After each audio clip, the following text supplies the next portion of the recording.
Bonjour à toutes et à tous. Aujourd'hui, le mardi 7 janvier et 7 Tevet, dernière partie sur ce Ta'anit du 10 Tevet qui, si machin ne vient pas d'ici là, aura lieu vendredi.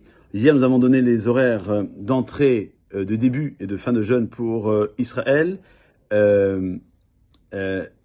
Paris et Marseille. Maintenant, cette année, donc, comme je viens de le dire, ça tombe vendredi. Donc, est-ce que l'entrée du Shabbat va nous faire arrêter le jeûne, ou bien on doit faire en sorte de répondre à ce qui est marqué dans le Talmud, qu'un jeûne doit aller jusqu'au coucher du soleil pour qu'il soit appelé un Ta'anit. Alors, la réponse est que lorsque le jeûne du 10 Tevet tombe un vendredi, comme c'est ce cas de cette année, comme l'année dernière, eh bien, nous devons jeûner jusqu'à la fin de la journée, jusqu'à la tombée de la nuit. Alors, on a vu hier les horaires que, par exemple, en Israël, c'est 5h05, la fin du Ta'anit.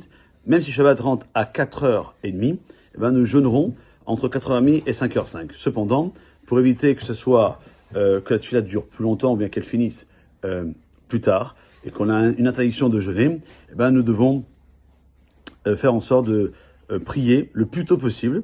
Donc, si c'est possible d'organiser la minyan à partir du milieu de la journée, une demi-heure après Chatzot, avec Sefer Torah, s'il y a minimum 6 personnes qui jeûnent pour pouvoir valider cette paracha de Vayichal Moshe, la paracha du jeûne, et de faire Arvit quand il fait encore assez tôt, donc même si c'est pas le coucher du soleil, afin de pouvoir terminer un quart d'heure avant la fin du jeûne, afin de pouvoir profiter de ce quart d'heure-là pour rentrer chez soi à pied, puisque Shabbat sera rentré, parce que nous avons fait Arvit, et de pouvoir, avec notre famille, casser le jeûne par le biais du kiddush, qui sera la première chose à faire. On ne pourra ni manger et boire quoi que ce soit, même pas de l'eau, tant que le kiddush n'a pas été récité. Et dès que le kiddush a été récité, eh ben, on cassera le jeûne avec ce que l'on veut pour rentrer dans le Shabbat comme il se doit. Et nous avons fait ce jeûne comme il se doit, en espérant que ce jeûne ne se réaliserait pas, et que s'il se réalise, ce sera la dernière fois qui aura lieu dans cet état-là, pour que Message Hashem se réalise la prophétie qui dit que ce jeûne-là, comme celui du 17 Tammuz,